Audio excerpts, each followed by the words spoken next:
agriculture development in the Bedford-Acting Triumph area, East Coast Demerara, is to be given a boost following a visit to the communities Saturday by Agriculture Minister Zulfikar Mustafa.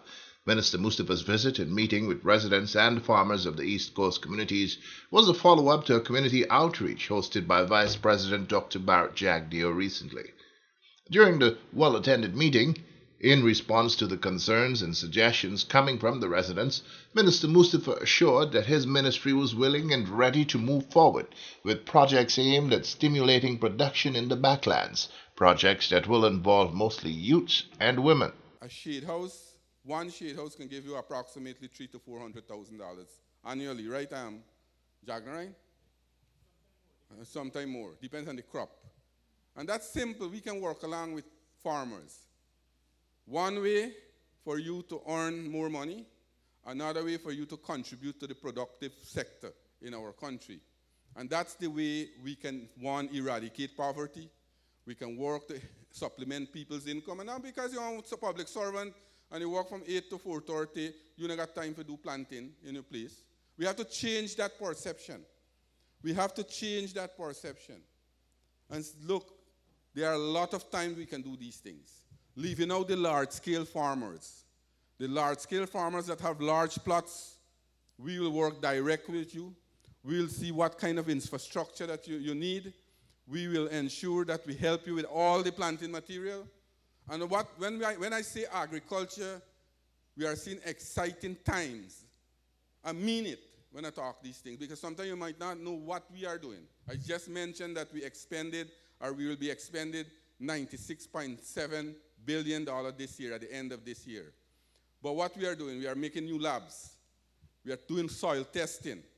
We are having our extension officers work with the farmers directly so that they can show them best practices, how they could do things easier, how they could get more production coming out of their plots. We are now, because of the demands for planting material, we have 11 nurseries across this country. 11 nurseries cannot produce the amount of planting material that people are demanding. Farmers need planting material. The couple seeds that we are giving out, a couple planting materials that we are giving out cannot prepare our country to be that food hub that we want it to be. So now we are building a tissue culture lab. Nari at Mandripo, we are building a tissue culture lab that will produce millions of planting material. By the first quarter, the end of the first quarter next year, I'm hoping that this tissue culture lab will complete. We have an international company that are working with us. We can produce, depends on what the farmers are planting, we can produce all the citrus plant. We can every type of planting material can be produced at the tissue culture lab. But the most important thing, when we produce these planting material, we'll produce them to be pest resistance and disease resistance. So that the spraying that you have to do, chemical that you have to use to keep away the pests or the diseases, that will eradicate that part of it. We'll eradicate those parts. And what we have been doing also, we have been looking to increase yield, the yield that we are getting now, that we have. For example, I mentioned about rice. We need to expand so much rice cultivation. We still just about 220,000 acres we are cultivating. This year we cultivated 219,000 acres, this crop gone. But we have increased the yield. And that is the way, that is the smart way of doing things. We used to get 5.8 or 5.5 tons per hectare. Now we get 6.9 tons per hectare. The same amount of land, but you're getting more production. That's the way to do it. And for example, cassava. In Region 3, we got a set of farmers in Region 3 who are cultivating cassava. They used to get between 15 to 18 tons per hectare cassava. We work along with them. The same amount of cassava, the same hectare they plant, but we increase the yield now from 18 to 30 tons. We are now setting up a cassava processing plant because with the amount of cassava. Only a few days ago, we sent into Maracaibo 10,000 pounds of cassava for them to prepare and make cash rip. And we pay in the community.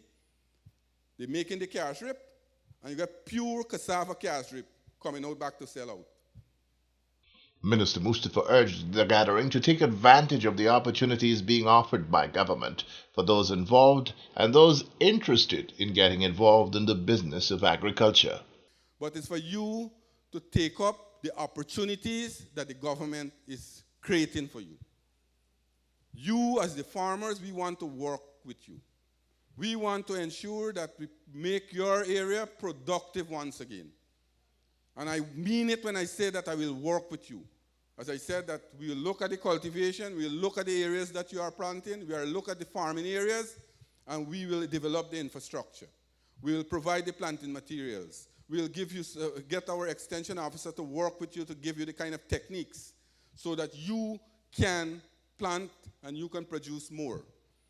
We want Guyana, as I said, the president is very passionate, and he's very, very passionate about this sector, the agriculture sector.